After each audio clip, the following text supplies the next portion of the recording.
Hi guys, I'm Kristen. Welcome and welcome back to my channel. I've got a cup of tea steeping, I'm in my comfy chair, and it's finally time to talk about my top 10 fantasy books from the year. I am cutting it close to the wire here and releasing this right before the end of the year. Honestly, I put off filming this video for a really long time because I'm really bad at ranking my favorite books. I put this list together last night. I'm already questioning the order of things. I did try to put them in order as well, which I have said in the past is not a strength of mine. I did limit this just to fantasy books, but there might be one sci-fi spec-lit book. But generally these are sci-fi fantasy and includes both young adult and adult fantasy books. I'm gonna go in ascending order up to my favorite book of the year, but I mean, come on, you guys know what the favorite book is already. Okay, without further ado, let's get into my top 10 favorites from the year, which I'm already questioning. Coming in at number 10 is the only sci-fi book on this list, and that is This Is How You Lose the Time War by Amal El-Matar and Max Gladstone. I have both had this book on and off this list several times within the past 24 hours. I think This Is How You Lose the Time War had to be on this list for how many times I have talked about it this year, both because it really caught me off guard on how much I loved it compared to what I was expecting, but also it was just so beautiful and memorable. This book follows two agents on opposing sides of this futuristic war who fall in love over a series of letters that they leave to each other. While that world building is really cool and does make me want to give Max Gladstone a try on his own in the future, the best part of this book is the letters. Through their relationship and through their letters, they explore everything from the concept of love and hunger to satiety, what the meaning of life is, to what it is to feel, to be alone, to crave, all of these things, these really interesting human experiences and concepts they explore through some of the most beautiful writing in these letters. I listened to this book as an audiobook. I don't regret it. It's so beautiful, and I cannot wait to buy a physical copy of this book in the future and re-experience the book through that format. Okay, coming in at number 9 is The Memory of Souls by Jen Lyons. This is absolutely my favorite book in the A Chorus of Dragons series so far. I think it is the one where it starts to become less confusing about the world and the problem at large. You start to be able to piece together a lot of the problems, even though when this book starts out, you're like, where are we and what has just happened? The time problems and jumping and back and forth weird timeline-ness of this whole series is definitely at play in this book. And another additional kind of meta component to this book that I really enjoyed is that our main character, Kieran, and another character, one of the narrators, are actually in this book in the process of writing this book. There is one scene in a carriage that is perhaps one of the funniest moments and maybe my favorite moment out of this whole series. In The Memory of Souls is really when the throuple situation begins to finally come together, and Kieran is also not only creating agency and confronting his beliefs on how this world life problem and this prophecy or whatever situation should be handled, but he is also having to come to grips with some of his own personal feelings as well. Continuing on in the weird, but I kind of enjoy it sort of a vein, at number 8, we have Harrow the Ninth by Tamsin Muir. I am so impressed by Tamsin Muir for having the mental capacity and wherewithal to write what was Harrow the Ninth. In Harrow the Ninth, there are two different timelines. One of them is written in second-person perspective, and this is about 70% of the book. And this is the timeline that follows immediately after the events of Gideon the Ninth. The other timeline that is not written in second-person perspective is actually a retelling of the events from Gideon the Ninth, but it absolutely is not a straightforward retelling. There is something different going on. This book is weird. It is confusing. We have not been given enough information about this world or universe at large.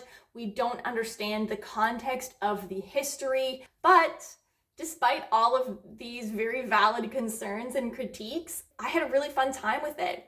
There are so many interesting mysteries interwoven and confusing complicated things that are happening within this book, but that led to such shocking and interesting reveals. I cannot wait to do a reread of Gideon and Harrow the Ninth whenever the next book comes out next year, because honestly, this series is fun and weird and different, and I'm here for it.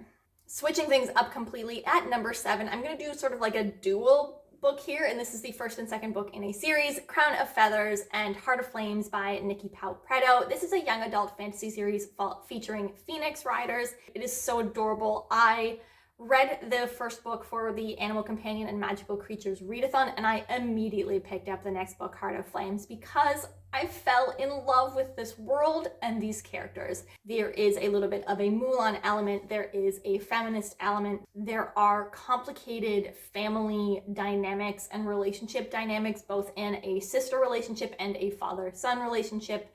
I think that the world building in these books is fabulous. It is so rich.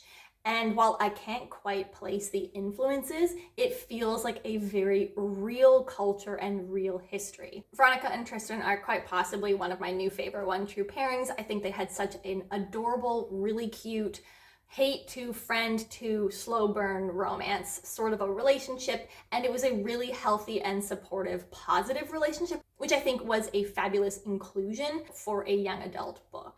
Coming in at number 6, we have The Liar's Knot by M.A. Carrick. This is the second book in the Rook and Rose series, a series that I started this year. You'll maybe see the first book later on in this video. While I didn't love this book quite as much as The Mask of Mirrors, it is still definitely one of the books that I think I enjoyed and had the most fun while reading. This book absolutely shined in the character dynamic department, where we're seeing different relationships continue to grow and develop, but what is so fabulous is seeing these characters come together. Trust and secrets is really big here, and it was explored quite effectively through the various character relationship and dynamics in this book. The only reason this book isn't higher up on this list from a purely enjoyment perspective is the fact that the plot was a little bit slow and seemed to be lacking a little bit of tension. But otherwise, I really, really loved reading this book. We got so much more of all the characters' histories and backstories, and we got to see different aspects of their personalities, which was really fun to watch. Okay, halfway through the list, coming in at number 5, we have The Shadow of the Gods by John Gwynne. I had doubts going into this book and for a significant period of this book, to be honest, because it was a really slow build and setup. John Gwynne does tend to be a little bit description heavy in terms of what characters are wearing, their weapons, and their food. And I do think that in the long run, this book is going to suffer a little bit from essentially being sort of set up for the rest of the series. However, it was a great setup for the rest of this series. At a certain point in this book, I was hooked. While each of these 3 storylines seemed to be completely separate, it was really, really amazing watching them slowly come towards each other for a very climactic ending. Because of how amazing sort of the last third and last quarter of this book was, it made all of the work that had been done earlier in the book make so much sense. It was like it had been masterfully woven and assembled, but all in such different separate parts that you couldn't see how amazing it was until they all came together at the end. And then all of that separate foundational work that had happened was so perfect. It built the most beautiful thing of where this series is going. Okay, book number 4, we're getting close to the beginning here, and at number 4, going with Ship of Magic by Robin Hobb. You knew that it had to come in at some point because of how much I've talked about this series in this book so far in the year. I think what really got me about Ship of Magic was just how much Robin Hobb was able to make you care about these very flawed, sometimes unlikable characters, and care about these situations even so early on in the book, when you aren't even that attached to the characters themselves yet. Not only were there likable characters, the likable characters were flawed, like Althea is not a perfect person, Brashen is not a perfect person, but you still kind of cared what happened to them. And then you have people like Kyle and Malta, who are just the worst, but also very realistic people. And that just made me respect the writing and the character work that Robin Hobb did so much more. For the majority of the book, you are in quite a few different places with quite a few different characters, and you can't quite always see how they are going to come together. When it did, it was so spectacular. It was dramatic. It was action-packed, and also not exactly the way that you were expecting it to go. And now into the top 3. Coming in at number 3, Flamefall by Rosaria Munda. I have not talked about this book in a really long time, and that's because I read it so early in the year, but I think this is the anticipated release from the year that I was the most satisfied with. What is so well done in these books is the exploration of government and government policy and how decision-making within government is enacted by these young characters who are now in a more serious role. The tone and the pacing of this book was absolutely beautiful. So much of this book felt like the calm before the storm. You could see how things were going to get worse and worse, or how things were going to explode in the future. So while you are stressed that this is going to happen, that you know things are not going to work out well, at the same time you want to keep reading to see what happens. I anticipate that this series is going to destroy me in the future, and I'm okay with it. I'm going to eat it right up. This book was perfect. My expectations were so high after Fireborn going into Flamefall. I was not disappointed. This book was amazing. Coming in at number 2, we have The Mad Ship by Robin Hobb. I loved Ship of Magic. I liked The Mad Ship more. In The Mad Ship is where all of the small little mysteries that were being hinted at in Ship of Magic with the world and the history and the magic started to make sense. You started to get more backstory that gave you some answers to questions you really, really wanted the answers to, but you didn't get so much of it that you felt like you could guess everything, or that there were not still questions left to be told in the next book in the series. While we are still with lots of different characters, we were generally in sort of 2 different locations, and because you got so many perspectives in each of those 2 locations, it felt like you were getting an extremely well-rounded and thought-out perspective in a way that made you feel so immersed in what was happening. There was no single moment at any point in The Mad Ship where I was bored or upset to turn the page and see that we were in so-and-so's head. And that really kept me engaged and turning the page. This was undoubtedly my favorite book in the series and my second favorite book from the year. And with number 2 out of the way, we can finally get to book number 1. My favorite book from 2021, without a doubt, is The Mask of Mirrors by M.A. Carrick.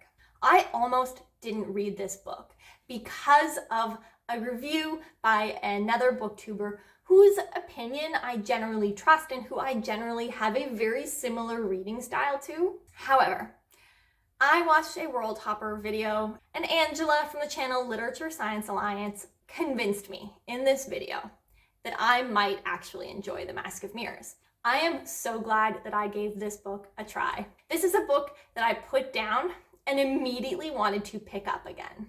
There are so many different elements of this book that I absolutely loved. There was the high society, fancy ball gown, sort of noble society party, noble houses, scheming and power dynamics.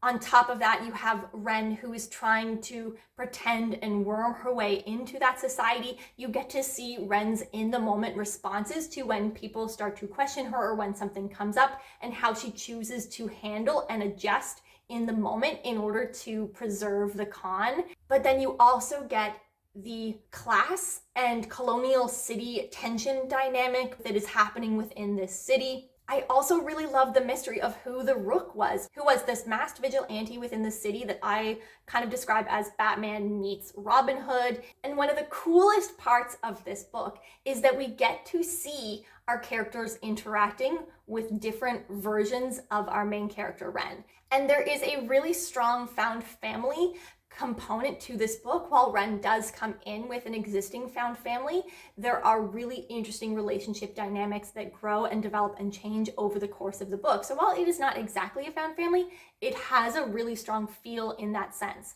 This is a con where human connections makes the con complicated. While I do know that this book has flaws and that not everyone is going to like it, all of these different elements and components made me absolutely fall in love with this book. I am just so interested in these characters, the character dynamics, the relationships, and this world. Those are all of my top 10 favorite fantasy books from the year. Overall this year, I think I read a lot of books that I would put in sort of a mediocre kind of a category. And while that made up, I think, the majority of my reading this year, I think I can definitely say that I read some books this year that are going to be new, lifelong favorite books and comfort reads that I will come back to over and over again. If you just want to let me know that you're here or made it to the end of the video, put a mask in honor of Mask of Mirrors in the comments. And if you like what I do here, don't forget to like or subscribe. That really helps me and the channel out. I post videos on every Monday and Thursday. But that is it for today. That is it for this year. I will see you in 2022. Have a great day, everyone. I'll see you next year. Bye.